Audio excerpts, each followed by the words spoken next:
Ayan o. Ayan. Check lang to see. Ito pala ay aking birthday. So, simula na naman ako ng journey. Nakailang simula na ako. Pero yun, dahil hindi ako nakapag-start ng January. Naisip ko na sa birthday ko na lang ako sisimula ulit para madali matrack kasi nangyari nung nakaraan.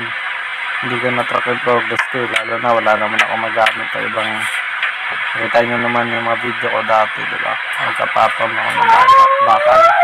So ngayon, nag-pull-up bar na ako. Tahimik lang kasi nakikinig mo naman yung pamangkin ko. Umiiyak pa. Madaling araw yan eh. So yan. Lagay na lang ako ng counter kung nakailan ako dyan. Hindi ko din maalala eh.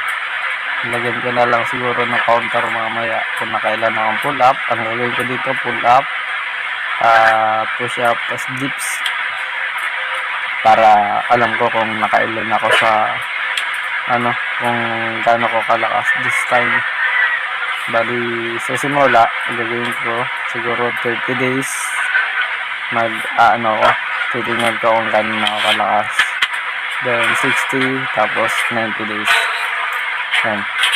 Kaya din ako nagre-record para bukod dun sa alam ko kung gaano ako kalakas, nakikita ko din yung phone ko. Problema, dun sa push-up masyado ako malapit sa cellphone lang gamit ko pang camera eh. Pero ewan, siguro okay naman yung phone ko. Next time ayusin na lang. Nasa kwarto lang ako niyan, kaya medyo masikip na lang talaga to eh, maliit na pwesto. Pero gawin ko ng paraan para kahit pa paano lumulog tong kwarto habang nag-video ako, nag-aayos ako ng katawan. Ayusin natin, ayusin ko din tong kwarto ko. Yan. So hindi pa talaga to yung pinaka-workout ko. Nag-check lang ako ng kung gaano ako kalakas sa ngayon. Tapos nagde-day din ako. Bali pag shifting lang, palit-palit, push,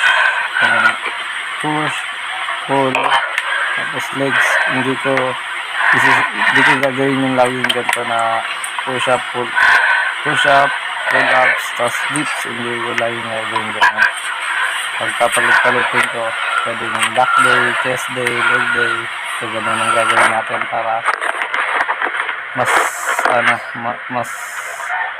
matarget natin, may rest natin yung ibang parts. So ayun yung pag-dips ko. Maganda yung ganito talagang may ganitong pull up bar kasi marami kang magagawa.